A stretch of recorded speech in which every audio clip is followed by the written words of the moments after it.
오늘은 함께 읽으신 본문 말씀을 중심으로 종료주일에 대한 설교 말씀을 여러분과 나누도록 하겠습니다. 설교 제목은 예수님이 고난당하신 이유 이렇게 잡았습니다. 오늘날 저희 교회들이 지키는 절기들이 여럿 있습니다. 사실 성경에 나오지 않는 절기들도 많이 있죠. 오늘 저희들이 종료주일로 지키는데 사실 이 종료주일도 성경에는 언급되지 않는 절기입니다. 그런데 교회가 성도들의 신앙의 유익을 위해서 종료주일을 정하고 이렇게 지키고 있는데요. 그러나 사실 개인적으로 종료주일이라고 하기보다는 고난주일이라고 하는 게 더 맞지 않는가 저는 그렇게 생각을 합니다. 근데 우리가 종료주일로 그렇게 지키는 이유가 예수님께서 이제 십자가를 지시기 위해서 마지막 예루살렘에 입성하실 때, 이제 십자가에 달리시기 딱 일주일 전이죠. 그렇게 예수님께서 예루살렘에 입성하실 때 많은 사람들이 예수님을 환영하면서 종려나무 가지를 꺾어서 흔들면서 예수님을 맞았던 그날을 기념하면서 종료주일로 저희들이 그렇게 지키고 있습니다. 그러나 여기에는 저와 여러분들이 놓쳐서는 안 될 중요한 메시지가 있습니다. 예수님이 왜 예루살렘으로 입성하시는가, 왜 예루살렘으로 올라가시는가라고 하는 겁니다. 예수님은 지금 십자가의 고난과 죽음을 맞이하러 예루살렘에 올라가고 계십니다.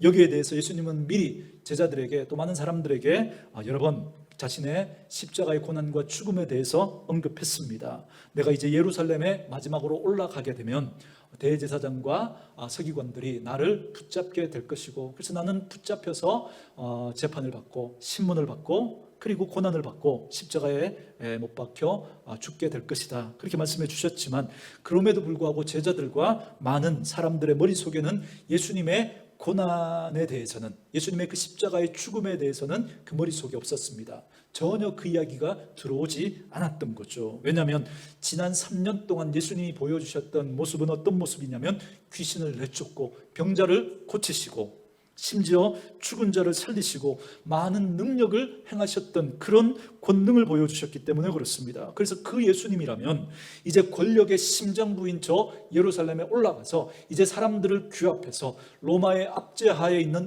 우리 이 이스라엘을 해방시키고 이제 새로운 나라, 새로운 왕국을 세울 것이다, 그렇게 생각을 했던 겁니다. 그래서 그런 기대를 가지고 예수님이 그 예루살렘에 입성하실 때 많은 사람들이 종려나무 가지를 꺾어서 흔들면서 호산나 다윗의 자손이여 그렇게 환영하며 열렬히 예수님을 그렇게 환영했던 겁니다. 어찌 보면 예수님이 지금 가시는 그 걸음과 그리고 제자들을 비롯해서 그 대중들이 생각했던 그 생각이 전혀 핀트가 맞지 않는 그 장면을 우리는 이 종료주일, 그 예루살렘으로 입성하시는 그 예수님과 군중들의 그 모습을 통해서 우리는 발견할 수 있습니다. 그 극치가 바로 십자가입니다. 그래서 일주일 동안 그렇게 일주일 전에만 해도 그렇게 종려나무 가지를 꺾어서 열렬히 그렇게 예수님을 환영했던 바로 그들이 얼마 되지 못해서 그 예수를 십자가에 못 박으라고 똑같은 입으로, 그렇게 찬양했던 그 입으로 예수를 십자가에 못 박으라고 소리를 질렀습니다. 그래서 예수님에게 등을 돌리고 예수님에게 침을 뱉고 예수님을 조롱하고 예수님에게 야유를 보내면서 결국 예수님을 십자가에 못 박았죠. 그리고 그러한 군중들 맨 앞에 있었던 제자들마저도 모두 다 예수를 버리고 도망쳐 버렸습니다. 여러분, 이게 십자가입니다. 이게. 그렇기 때문에 오늘 종료주일은 우리가 노래를 부르면서 왕으로 그렇게 입성하시는 그 예수님을 목청껏 우리 소리 높여 그렇게 찬양하는 날일까? 아니면 오히려 입을 닫고 고난의 길을 걸어가시는 그 예수님을 묵상하면서 그 고난에 동참하는 마음을 갖는 날이 맞을까? 저는 아무리 생각해도 후자가 더 맞지 않을까, 그런 생각이 듭니다. 그러나 여러분, 우리가 예수님의 고난에 동참한다라고 하는 이 말에 여러분 오해가 없으시기를 바랍니다.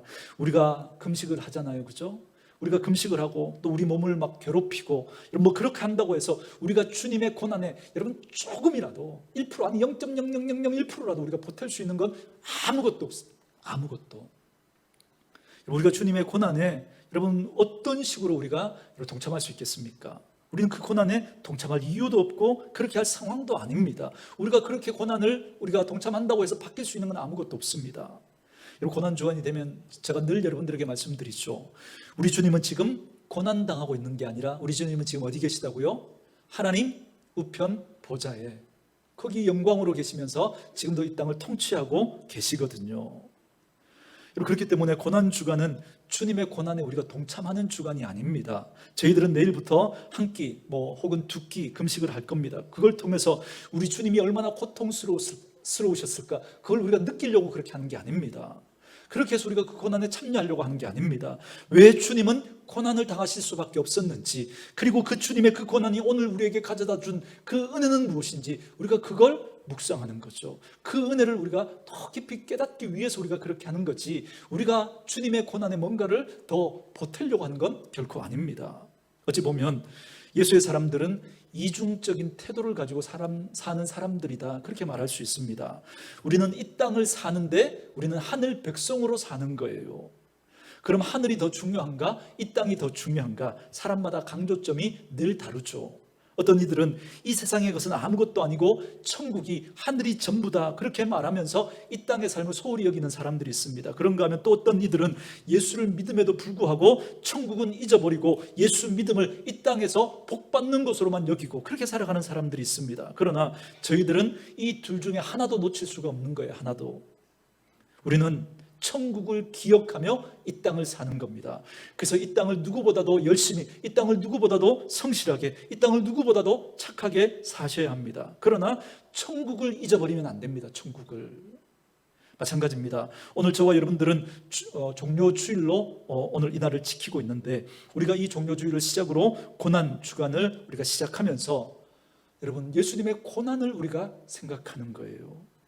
예수님이 그 예루살렘에 정말 영광스러운 모습으로, 감격스러운 모습으로 올라가는 그 모습을 오늘 우리가 기억하면서 이 종료주일을 지키지만, 그러나 그 이면에 예수님께서 왜 예루살렘에 올라가셔야만 했는지, 그리고 예수님은 왜 십자가의 그 고난과 그 십자가의 죽음을 죽으셔야만 했는지, 우리가 그 은혜와 그 사랑을 우리가 다시 한번 기억하고 깨닫는 그런 시간이 되어야 합니다. 그렇기 때문에 우리가 이 종료주일을 시작으로 이 고난주간, 한 주간을 시작하면서 예수님의 그 십자가의 그 은혜와 그 사랑을 깊이 생각하고 황송함과 감사함을 동시에 가지고 이 여러분 고난주간을 맞으셔야 합니다. 그래서 예수 그리스도의 그 십자가의 고난과 죽으심의 은혜를 한 주간 깊이 묵상할 수 있는 저와 여러분 되어줄 수 있기를 주의 이름으로 축원합니다.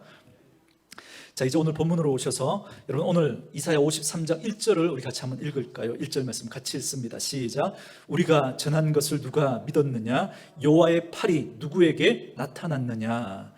여러분, 이사야서는 예수님이 태어나시기 전 700년 전에 기록된 말씀입니다. 근데 오늘 이 본문의 말씀 1절부터 우리 6절까지 읽었는데, 읽으면서 누구 생각이 자연스럽게 딱 드십니까? 읽자마자 예수님 생각이 나죠. 그죠? 근데 사실 이게 700년 전에 기록된 말씀입니다. 이건 우리 역사적으로 증명된 거예요. 700년 전에 예수님이 이렇게 십자가에 고난당하실 걸 예수님께서 마치 보고 기록한 것처럼 이렇게 기록해 주고 있습니다. 그래서 이 성경을 우리가 구약이라고 그러거든요. 그러니까 오래전에 주셨던 약속이라는 거죠. 그래서 하나님의 이 약속대로, 이 언약대로 이 이사야서에 이 말씀이 기록되고 난 700년 이후에 예수님이 십자가를 지십니다. 여러분, 오늘 53장 1절부터 6절에 기록된 이 말씀 그대로 예수님이 십자가를 지십니다. 근데 이 구절이 이렇게 시작이 되죠. 우리가 전한 것을 누가 믿었느냐? 그러니까 이사야 당시에도 선지자들이 하나님으로부터 받아서 이 말씀을 할 때 사람들이 이 말을 믿지 않았다는 거예요. 여러분, 이건 오늘날도 마찬가지죠. 오늘날도. 여러분, 그래서 어떤 신학자는 이렇게 말했습니다. 만약에 세상이 예수 그리스도를 정직하게 만난다면 둘 중에 하나를 선택해야 될 것이다. 만약에 예수를 정직하게 만난다면 그분 앞에 무릎을 꿇든지, 아니면 예수가 사기꾼이라고, 아니면 거짓말장이라고 선언해야 될 것이다. 이렇게 말했습니다. 저는 여기에 100% 공감합니다. 근데 세상은 예수를 어떻게 말하죠? 4대 성인 중에 한 사람으로. 그래서 우리가 마치 도덕적으로 따라야 하는 그런 모델처럼 그렇게 예수를 숭상합니다. 여러분, 이건 정직하게 예수를 만난 게 아니에요. 각색한 겁니다. 여러분, 우리가 예수를 정직하게 만나야 하는데, 그런데 여러분, 예수를 정직하게 만나지 않는 거예요. 왜냐하면 예수님은 나는 세상의 모든 죄를 지고 십자가에서 죽음으로 너의 모든 죄를 용서해 주기 위해서 십자가를 진다라고 말씀하시면서 나는 너희의 구세주다, 나는 세상의 구세주다, 그리고 하나님의 아들이다라고 예수님이 선포하셨거든요.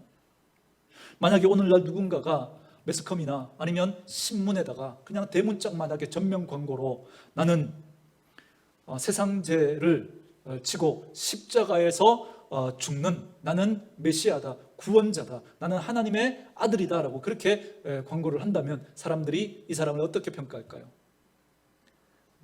거짓말쟁이처럼, 그저 정신병자처럼 누구도 그 사람을 주목하지 않을 겁니다. 여러분, 예수님이 그 당시 딱 그랬습니다. 예수님이 나는 세상 죄를 지고 십자가에서 그 너희 죄를 사하고 그렇게 나는 너희들을 이 세상을 구원하는 구원자다, 하나님의 아들이다라고 했을 때 세상은 예수를 어떻게 대했습니까? 신성모독죄로. 감히 네가 어떻게 하나님의 아들이냐고, 그렇죠? 그렇게 신성모독죄로 예수님을 십자가에 못 박은 거예요. 여러분, 그런데 오늘날 사람들은 예수를 정직하게 대면하지 않습니다. 각색을 한 거죠. 어떻게 해요? 4대 성인 중에 한 사람으로 실제로는 정직하게 예수를 만나지 않고 그렇게 각색해놓고 예수를 그냥 그렇게 취급해 버리고 있는 겁니다. 정말 예수를 정직하게 대면한다면 우리가 그분 앞에 무릎을 꿇어야죠. 그분이 정말 구원자라면, 구세주라면, 하나님의 아들이라면, 그분이 내 죄를 위해서 십자가에서 죽으셨다는 그 사실을 믿는다면 여러분, 우리는 그분 앞에 무릎을 꿇어야 합니다. 아니면 거짓말장이라고, 사기꾼이라고 그렇게 예수를 취급하고 배척해야 맞죠. 그게 우리가 예수를 정직하게 대면하는 것 아니겠습니까? 그런데 4대 성인처럼 그렇게 각색해놓고 사람들은 그렇게 예수를 대면하고 있는 겁니다. 세상은 그렇다고 쳐요. 그러나 오늘날 예수 믿는다고 하는 저와 여러분 예수님을 어떻게 믿고 있습니까? 여러분들은 예수를 누구라고 생각하십니까? 만약에 저와 여러분이 믿는 예수가 성경이 말하는 예수와 다른 예수라면 우리가 생각하는, 우리가 각색한 그 예수로는 여러분 구원을 받을 수 없습니다. 세상이 예수를 4대 성인으로 믿죠. 그러나 그 믿음으로는 구원을 받을 수 없습니다. 왜요? 성경이 말하는 예수와 여러분 그들이 믿는 예수가 다르기 때문에 그렇습니다. 영생은 유일하신 참 하나님과 그가 보내신 자 예수 그리스도를 아는 것이라고 말했죠. 그래서 우리의 믿음은 바른 지식을 전제로 하는 겁니다. 예수님이 누구신지 우리는 그분을 바르게 알아야 합니다. 그렇기 때문에 예수는 우리 인류의 도덕과 윤리의 모델이 되는 선각자나 우리가 따라야 할 모델이 아닙니다. 예수는 우리의 생명입니다. 우리의 생명. 그 예수가 나와 상관이 있어야 합니다. 그 예수가 내 바깥에 계시면서 우리에게 어떤 모델이 되는 그런 분이라면 그 예수로는 우리가 구원을 받을 수 없은 거예요. 만약에 우리 바깥에 계신 우리의 모델이 되는 그런 예수라면 여러분 유교의 공자나 맹자나 아니면 무슬림의 그 이슬람의 마호메트나 불교의 여러분 그 부처나 여러분 다를 게 뭐가 있겠습니까? 그들이 했던 말, 그들이 했던 행동을 나도 한번 흉내내보고 그들의 삶을 나도 한번 본받아서 그렇게 살아보는 그 정도 모델이라면 여러분 그 예수로는 우리는 절대 구원을 받을 수 없습니다. 왜요? 성경이 말하는 예수와 다르기 때문인 거죠. 성경이 말하는 예수는 우리의 영혼 안에 있어야 합니다. 성경이 말하는 그 예수는 우리 가슴 안에 있어야 합니다. 그 예수가 나와 상관이 있어야 합니다. 그래야 예수의 생명이 나의 생명이 되고 그 예수 그리스도의 보혈이 우리의 죄를 깨끗게 하실 수가 있는 것입니다. 여러분 우리가 아까 불렀던 최후 승리를 얻기까지 주의 십자가 사랑하리 빛난 면류관 받기까지 험한 십자가 붙들겠네. 우리 그 찬양 불렀지 않습니까? 이렇게 찬송가 마지막 부분에 보면 험한 십자가 붙들겠네. 우리는 그렇게 번역을 했지만 원래 영어 찬송가 영어로 썼던 거 우리가 번역했던 거거든요. 거기에 어떻게 되어 있냐면 내가 하나님 앞에 갈 때까지 이 험한 십자가 꼭 붙들고 갈 것입니다. 이렇게 되어 있습니다. 그리고 마지막에 가서 이 십자가하고 주님이 주는 생명의 면류관하고 익스체인지 바꿀 것입니다. 이렇게 되어 있습니다. 여러분 그림이 그려지십니까? 훨씬 그림이 잘 그려지죠. 우리가 주님 나라 갈 때까지 아무리 힘들어도 이 십자가 놓지 않겠다는 거예요. 이 십자가 가슴에 꼭 품고 그렇게 그 천국에 그 주님 앞에까지 가겠다는 겁니다. 그리고 마지막에 하나님 앞에서 내가 품고 내가 붙들고 있던 그 십자가 주님 앞에 내어드리면 하나님이 그 십자가 받으시고 대신에 뭘 주시겠다는 거예요? 크라운, 빛난 면류관을 주시겠다라는 겁니다. 이게 여러분 찬송가 원문의 내용입니다. 왜냐하면 예수는 그렇게 우리가 끝까지 붙들어야 할 생명이거든요. 예수가 오른손을 들었기 때문에 우리도 오른손을 들고 그래서 우리에게 생명이 주어지는 여러분 그런 거라면 여러분, 우리의 삶은 변하지 않습니다. 그건 사람마다 의지에 따라 다를 거거든요. 여러분, 우리는 수도 없이 하나님 앞에 결단해 봤지 않습니까? 하나님, 이제 용서하며 살겠습니다.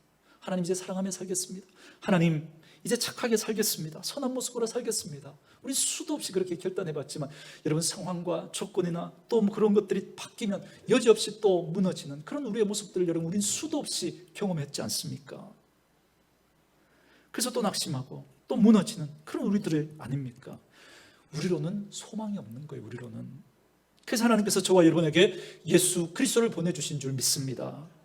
저는 그 예수가 우리 안에 살아있기를 주의 이름으로 축원합니다.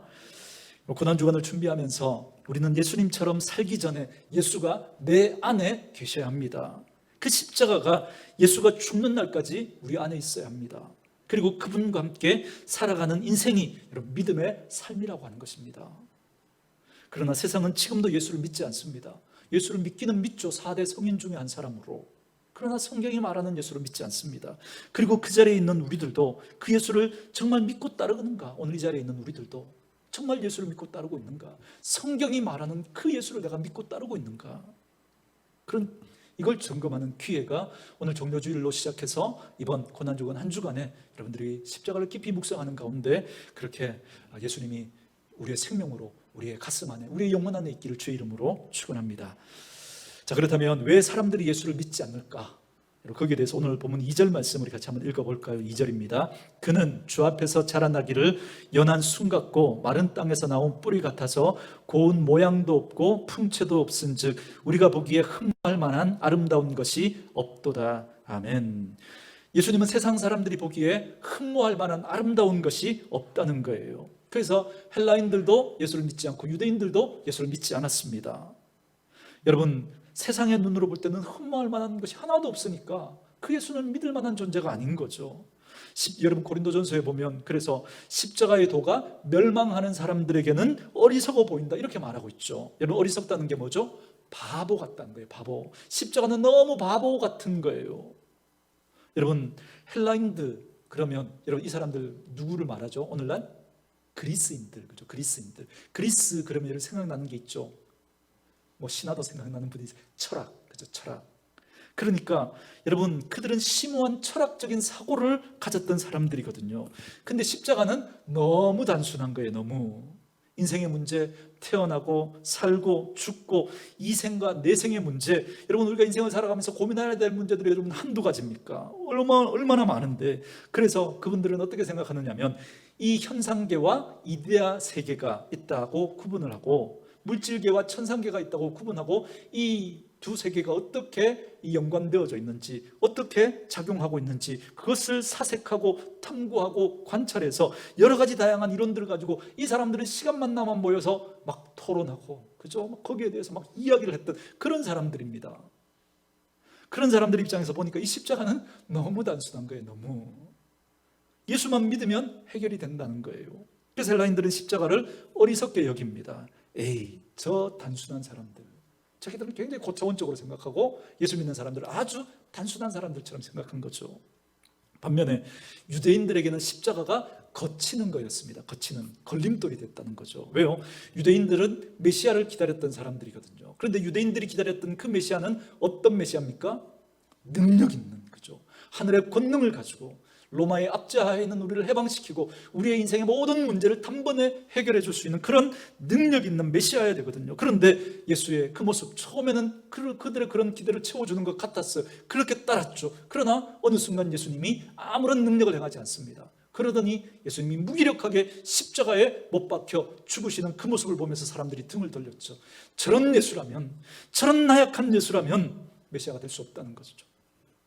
그래서 어떻게 저렇게 나약하고 무기력한 상징과도 같은 그 십자가를 믿을 수 있냐는 거예요. 믿을 수 없다는 겁니다. 그래서 유대인들은 예수를 메시아로 인정하지 않습니다. 그러나 하나님은 이렇게 말씀하시죠. 십자가의 도가 멸망하는 이들에게는 어리석은 것처럼 보이나 구원받는 하나님의 사람들에게는 뭐라고요? 하나님의 능력이다. 그렇게 말씀하시죠. 십자가가 능력인 줄 믿습니다. 여러분, 저 흠모할 만한 것이 보이지 않지만 예수님의 십자가가 저와 여러분들에게 생명인 줄 믿을 수 있기를 주의 이름으로 축원합니다. 자, 자, 그분이 가신 그 길을 여러분 제가 읽겠습니다. 3절 말씀입니다. 그는 멸시를 받아 사람들에게 버림을 받았으며 간고를 많이 겪었으며 질고를 아는 자라. 마치 사람들이 그에게서 얼굴을 가리는 것 같이 멸시를 당하였고 우리도 그를 귀히 여기지 아니하였도다. 우리도 주님을 귀하게 여기지 않았다는 거예요. 여러분, 세상 사람들이 예수를 보고 어리석다고, 십자가는 미련한 거라고 여러분 그렇게 하는 거 좋아요. 그들은 그럴 수 있습니다. 그러나 우리들은 어떠냐는 거죠. 우리들은 오늘도 주님 앞에, 하나님 앞에 예배하러 모인 우리들, 그렇게 주님 주님 하면서도 우리는 개인의 삶을 살면서, 혹은 가정의 삶을 꾸려가면서, 혹은 자녀를 키우고 여러분의 생업을 이끌어가면서 예수는 여러분에게 어떤 분입니까? 예수는 아무런 힘도 없는 것처럼, 예수님은 아무런 영향력도 끼칠 수 없는 것처럼 우리의 삶의 한켠에 그냥 밀쳐놓고 여전히 예수와 상관없이 내 생각대로, 내 마음대로 그렇게 살아가고 있는 우리의 모습은 아니냐는 거예요. 이런 우리의 모습을 우리 하나님이 보신다면 얼마나 마음 아파하실까요? 왜 우리가 이렇게 하는 것이 하나님 앞에 아픔이 되는가? 여러분, 4절과 5절 우리 같이 한번 읽어보십시다. 4절 5절 읽습니다. 그는 실로 우리의 질고를 지고 우리의 슬픔을 당하였거늘 우리는 생각하기를 그는 징벌을 받아 하나님께 맞으며 고난을 당한다 하였노라. 그가 찔림은 우리의 허물 때문이요 그가 상함은 우리의 죄악 때문이라. 그가 징계를 받음으로 우리는 평화를 누리고 그가 아멘. 여러분, 예수가 고난을 당하는데도 사람들이 이런 생각을 했다는 거예요. 그는 실로 우리의 질고를 지고 우리의 슬픔을 당하였거늘 우리는 생각하기를 그는 징벌을 받아 하나님께 맞으며 고난을 당한다 하였노라. 여러분, 이게 무슨 말이죠? 그 고난이 나 때문이 아니고 누구 때문이라고요? 예수님 자기 잘못 때문이라고, 그렇게 징벌을 받는다고 그렇게 사람들이 생각한다는 거예요. 그 고난이 나 때문이라는 사실을 인식하지 못하고 살아간다는 거예요. 십자가의 능력을, 십자가의 은혜를 정작 내 삶을 살아갈 때는 전혀 의식하지 않고 그냥 내 힘으로 살아간다는 거예요. 우리가 그렇다는 거예요. 우리가. 근데 5절에 어떻게 말해요? 그가 찔림은 누구의 허물 때문이라고요? 우리의 허물 때문이고 그가 상함은 우리의 죄악 때문이고 그가 징계를 받음으로 우리는 평화를 누리고 그가 채찍에 맞음으로 누가 나음을 받았다고요? 우리가 나음을 받았대요. 그러니 우리는 누구이시면 안 됩니까? 예수님이시면 안 되죠. 여러분, 우리가 허물이 없어지는 그 길, 우리 허물 없는 사람이 누굽니까? 그 길이 예수, 그 길이 십자가입니다. 우리가 나음을 받는 길, 그 길이 예수이고 십자가인 거예요. 우리의 죄가 없어지는 그 길이 예수이고 십자가입니다. 정말 우리가 평화를 누리기를 원한다면 여러분, 예수와 그 십자가밖에 없습니다. 근데 우리는 정작 믿음의 삶을 살아가면서도 예수의 고난과 예수의 십자가를 잃어버리고 가정에서 혹은 생업에서 직장에 일을 하면서 예수는 그냥 옆에다가 그냥 밀쳐놓고 그냥 내 생각과 내 방법 그대로 그렇게 쓰면서 살아간단 말이죠. 그러니 예수의 능력이, 그 십자가의 능력이 어떻게 우리에게 능력으로 역사할 수 있겠습니까?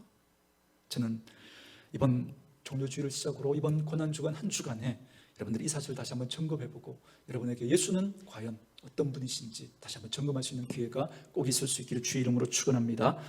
6절 같이 읽습니다. 시작. 우리는 다양 같아서 그릇 행하여 각기 제 길로 갔거늘 여호와께서는 우리 모두의 죄악을 그에게 담당시키셨도다. 아멘. 그래서 오늘 이 시간에는 제가 이 6절 말씀을 중심으로 우리에게 주님을 주신 그 하나님의 마음, 그리고 주님이 고난을 당하신 그 이유에 대해서 함께 한 세 가지 정도 십자가에 담겨져 있는 의미를 여러분과 함께 나누려고 합니다. 그 첫 번째가 뭐냐면 6절을 잘 보십시오. 우리는 다양 같아서 그릇 행하여 각기 제 길로 갔거늘 누가 우리 모두의 죄악을 그에게 담당시키셨다고요? 여호와께서. 그렇죠? 자, 여러분, 우리들 중에 누구도 하나님을 먼저 사랑한 사람은 아무도 없습니다. 하나님이 우리를 먼저 사랑하셨죠. 오늘 본문 보세요. 우리는 다양 같아서 그릇 행하여 각기 제 길로 갔다는 거예요. 하나님은 안중에도 없이 살았다는 겁니다. 그게 우리라는 거예요. 우리. 그런데 하나님께서 예수님에게 우리를 위해서 우리의 죄악의 짐을 그 예수님에게 지우셨다는 거예요. 그래서 오늘 첫 번째 메시지는 이겁니다. 하나님이 우리를 향한 사랑을 먼저 시작하셨다는 거예요. 우리가 하나님을 먼저 사랑한 게 아닙니다. 하나님이 먼저 우리를 사랑하셨던 거예요. 우리가 어떻게 하고 있을 때요? 우리가 연약할 때, 우리가 하나님을 찾지도 않을 때, 우리가 죄인 되었을 때, 우리가 하나님과 원수 되었을 때, 그때 하나님이 그것 다 아시고 우리를 먼저 사랑하셨다는 거예요. 먼저. 요한일서 4장 19절에도 이렇게 말합니다. 우리가 하나님을 사랑하게 된 것은 그가 먼저 우리를 사랑하셨기 때문이다 그럽니다. 우리들 중에 누구도 먼저 하나님을 사랑하는 이가 없었다는 거예요. 양들처럼 각기 제 길로 갈 때 이미 하나님께서 우리의 짐을 그 예수에게 다 지우시고 그 죄악을 그 예수님에게 담당시키셨다는 거예요. 여러분, 사람들은 하나님에게 관심이 없잖아요. 그죠? 맞아요. 우리들이 그랬다니까요. 저 세상 사람들 바라보면서 우리가 하나님을 만나기 전 딱 그 모습인 거예요. 그래서 저희들이 세상을 섬겨야 하는 이유가 바로 여기 있습니다. 우리가 여러분 하나님에게 뭐 잘했기 때문에 하나님에게 사랑받을 만한 그런 이유가 있었기 때문이 아니에요. 우리들도 그분들하고 똑같았어요. 하나님에게 무관심했고 하나님의 방법에 무관심했고 나를 위해 하나님을 이용했을 뿐이지, 여러분 우리가 하나님에게 어떤 것도 사랑받을 만한 행동을 했던 게 아닙니다. 그런데 그런 우리를 다 아시고 하나님이 먼저 사랑하신 거죠. 그러니 그 하나님은 우리들 뿐만 아니라 아직도 하나님을 믿지 않는 그 사람들을 똑같이 사랑하신단 말이죠. 그렇기 때문에 우리가 세상을 사랑하고 섬겨야 하는 이유가 바로 여기에 있습니다. 하나님이 그들도 우리와 똑같이 사랑하시기 때문에 그렇습니다. 그리고 하나님이 우리를 먼저 사랑하셨다는 게 또 뭘 의미하죠? 제가 늘 여러분들에게 말씀드리죠. 하나님이 우리를 먼저 사랑하셨다는 건 절대 우리를 포기하시지 않는다라는 겁니다. 그래서 여러분 빌립보서 1장 6절에 보면 그렇게 말씀하시잖아요. 너희 안에서 착한 일을 시작하신 이가 그리스도 예수의 날까지, 다시 말하면 끝까지 이루실 줄을 믿노라. 우리를 예수 믿게 하신 그 하나님이 이제 우리가 하나님 앞에 서는 그날까지 우리가 구원받은 하나님의 백성답게 그렇게 우리의 구원의 완성을 위해서 끝까지 우리를 포기하지 않고 우리의 구원을 완성하실 거라는 거예요. 저는 여러분에게 이 믿음이 있기를 바랍니다. 여러분 저희 교회 지금 사무실에도 보면 그저 지금 이제 막 도를 지나서 아장아장 걷는 그런 아이들 있잖아요. 그죠? 우리 애들, 저희 집의 애들도 그럴 때가 있었는데, 그럴 때 길을 가면 제가 손을 꼭 잡고 가죠. 그러다가 이제 안전한 이제 곳이라고 생각되면 제가 손을 좀 놔요. 그죠? 그러면 자기 혼자 이렇게 볼볼볼 걷다가 넘어지기도 하고, 그죠? 그럼 또 이렇게 세워주고. 그런데 막 찻길, 그죠? 그런 데나 또 뭐 이렇게 내리막이 지금 비탈길이나 이런 때는 어떻게 해요? 제가 손을 꼭 잡고 가죠. 그죠? 여러분, 제가 이 아이의 손을 잡는 게 나을까요? 이 아이가 아빠 손을 잡는 게 나을까요? 어느 게 나을까요? 말할 것도 없죠. 그죠? 아빠가 손을 잡는 게 낫겠죠. 아이의 입장에서는, 그죠? 쟤네들 입장에서는 자기가 그죠? 힘을 팍 주고 잡는 게 안정감을 느끼고, 내가 이렇게 붙잡고 있으니까 안정감을 느끼고, 그 자기 입장에서는 그게 좋을지 모르겠지만, 그러나 잡고 있는 손에 힘이 빠지고 또 자기 몸무게도 감당할 만한 힘이 안 되니까 돌부리에 걸리면, 그죠? 이 손 놓치고 넘어져서 무릎이 깨지잖아요. 그러나 아빠가 붙들고 있으면 절대 놓지 않죠. 그죠? 그죠? 절대 놓지 않죠. 여러분, 하나님이 우리를 먼저 사랑하셨다라는 게 바로 그 의미입니다. 하나님이 우리를 먼저 덥석 잡은 거예요. 싫어 그래도 아빠가, 그죠? 여기 위험해, 탁 붙잡잖아요. 그렇게 하나님이 우리를 먼저 사랑하셨다는 거죠. 하나님 그렇게 우리를 붙들고 계신다는 거예요. 그래서 하나님이 절대 이 손을 놓지 않을 거라는 거죠. 그런데 우리는 때로 하나님 사랑하는 걸 우리가 결정하려고 하잖아요. 그죠? 마치 뭐와 같아요? 아이가 손 붙드는 거. 그래서 내가 하나님께 뭔가 잘 해드리면, 그죠? 하나님이 날 사랑하는 것 같고, 내가 뭔가 잘못하면 하나님이 안 사랑하시는 것 같고, 우리의 행위에 하나님의 사랑이 왔다 갔다 하는 것처럼. 왜요? 우리가 주도권을 가지고 우리가 하나님의 사랑을, 그죠? 이렇게 결정하는 것처럼 그렇게 생각하니까 그런 거예요. 그렇지 않다니까. 누누이 말씀을, 하나님이 먼저 사랑하신 거예요. 먼저. 그런데 하나님이 먼저 사랑하실 때 우리가 어떤 모습이었다고요? 연약할 때, 우리가 죄인 되었을 때, 우리가 하나님에게 그죠? 창을 들이대면서 원수 되었을 때, 그때 하나님이 우리를 사랑하셨다니까요. 제가 고등학교 1학년 때 교회를 다니면서 그때 예수 믿었는데, 그 전까지만 해도 부모님이 절에 다니니까 저는 뭐 종교 그러면 그저 불교 그러고 막 하나님에 대해서 이야기하면 막 뭐 이렇게 막 부정적으로 이야기하고 친구 전도받아서 그죠? 그 주일날 중학교 2학년 때 대회 갔다가 그날 설교가 예수님만이 길이요 진리요 생명이라는 그런 주제였던 것 같아요. 지금 생각해 보니까. 그래서 뭐 다른 종교에 대해서 막 이야기를 하는 거예요. 특히 불교에 대해서. 그래서 제가 불교 믿는데 막 그런 기분이 나빠가지고 친구 옆에서 군시야 하면서 말도 안 된다고 제가 그랬던 게 지금도 생각이 나요. 그랬던 우리였다니까요. 그랬던. 근데 하나님이 그때도 이미 먼저 하나님이 사랑하고 계셨던 거죠. 하나님이 먼저 우리 손을 덥석 잡으신 거예요. 그러니 여러분이 실수하고 여러분이 잘못하고 여러분이 심지어 죄를 지어도 그것 때문에 하나님이 사랑을 놓을까요? 이 손을? 절대 그런 일은 없어요. 주님이 붙들고 계신 거죠. 그런 하나님 마음은 아프겠죠. 그렇죠? 여러분, 그래서 하나님이 그렇게 우리를 먼저 사랑하시고 우리 죄인 되었을 때 하나님이 먼저 오셔서 우리를 사랑하시고 우리의 모든 죄악의 짐을, 우리의 상처와 우리의 아픔과 그 죄악의 짐을 다 예수님에게 지우셨다는 거예요. 우리가 다 각기 제 길로 갔거늘 그러죠. 여러분, 각기 제 길로 갔다는 게 무슨 말이죠? 주님께 시선을 하나도 안 줬다는 거예요. 주님을 나 몰라라 하고 그냥 내 생각대로 내 욕심대로 내 방법대로 그렇게 살았던 우리라는 거예요. 아니, 지금도 우리는 어쩌면 그런 태도를 가지고 있는지도 몰라요. 우리들이 그런 모습일 때 하나님이 하나님 편에서 먼저 사랑을 시작하셨다는 거예요. 우리에 대한 그 하나님의 사랑을. 그래서 하나님은 절대로 그 사랑을 포기하지 않습니다. 이제 그 십자가를 여러분 기억할 때마다 여러분 잊지 말아야죠. 이 하나님의 사랑을. 이 고난주간 한 주간 여러분들이 이 십자가를 보실 때마다 하나님이 날 먼저 사랑하셨지. 하나님이 날 먼저 사랑하셨지. 그러니 이 사랑은 절대로 변하지 않는 거야. 하나님은 절대 우리를 포기하지 않아. 이렇게 그 사랑을 꼭 붙들 수 있기를 주의 이름으로 축원합니다. 그래서 그 하나님께서 우리 손을 꼭 붙들고 천국 가는 그날까지 우리를 인도해 내실 줄 믿습니다. 그 사랑을 새롭게 회복하는 기간이 이 고난주간이 될 수 있기를 주의 이름으로 축원합니다. 두 번째는 이겁니다. 여러분 6절 말씀에 보니까 우리는 다 양 같아서 그릇 행하여 각기 제 길로 갔거늘 여호와께서는 우리 모두의 죄악을 그에게 담당시키셨대요. 두 번째 말씀은 이겁니다. 인류는 인류의 문제를 스스로 해결하지 못한다는 거예요. 너무 거창하니까 조금 줄이면 나는 도움이 필요한 존재다라는 겁니다. 나 때문에 예수님이 죽음을 당하셨다는 거예요. 그래서 십자가를 보실 때마다 꼭 떠올려야 할 게 뭐냐면 나는 도움이 필요한 존재구나. 나는 도움이 필요한 존재구나. 내 나이가 어떠하든 내 경력이 어떠하든 내 위치와 내 지식이 어떠하든 나는 도움이 필요한 존재구나. 이 사실을 여러분 십자가를 바라볼 때마다 빨리 떠올리셔야 합니다. 그래, 난 하나님의 도움 없이는 살아갈 수 없는 존재지. 그래서 하나님이 예수 그리스도를 보내주신 거예요. 그래서 종료주일 고난 주간을 우리가 시작하면서 여러분 우리가 묵상해야 될 게 주님의 십자가를 바라보면서 내 때문에 주님이 십자가를 지셨거든요. 그래서 나는 도움이 필요한 존재구나. 나는 도움이 필요한 존재구나. 그래서 하나님이 예수님을 보내주셨구나. 그 도움의 완성을 위해서 이제 예수님께서 그 십자가의 길을 걸어가고 계신 거예요. 그 십자가를 통해서 우리는 정말 그 죄로 인하여서 하나님과의 관계가 깨어졌던 우리들인데, 그런데 하나님께서 그 십자가를 통해서 원수되었던 우리를 다시 화목하게 하셨거든요. 그래서 그 예수의 생명을 우리에게 주시고 그 예수의 은혜를 우리에게 주신 거거든요. 그 도움의 완성이 십자가란 말이죠. 그래서 이 십자가를 바라볼 때마다 나는 도움이 필요한 존재고 그 도움을 위해서 하나님이 예수님을 보내주셨고 예수님이 십자가에서 죽으셨다는 이 사실을 기억하고 하나님 앞에 무릎 꿇는 그 은혜의 보좌 앞에 나아가 오늘도 그 도움을 받기 위하여서 무릎을 꿇을 수 있는 저와 여러분 되어줄 수 있기를 주의 이름으로 축원합니다.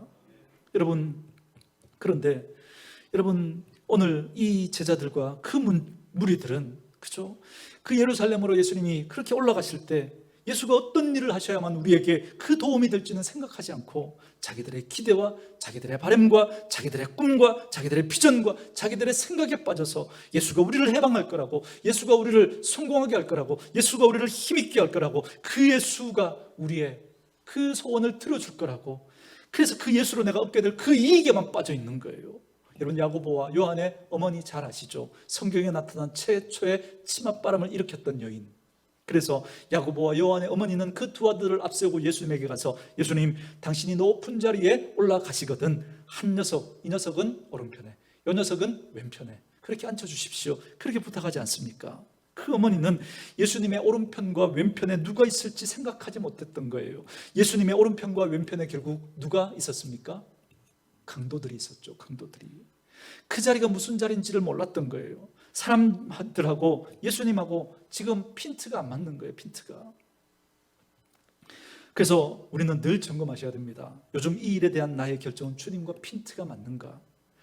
요즘 이 상황에 대한 나의 판단은 주님과 핀트가 맞는가? 주님하고 같은 방향인가 아니면 다른 방향인가? 아주 합리적이고 아주 논리적으로 보이고 아주 그럴듯한 추론에 의한 것처럼 보이지만 내 생각은 주님의 생각과 상관이 있는가 아니면 엇갈리고 있는가, 여러분 점검해 보셔야 됩니다.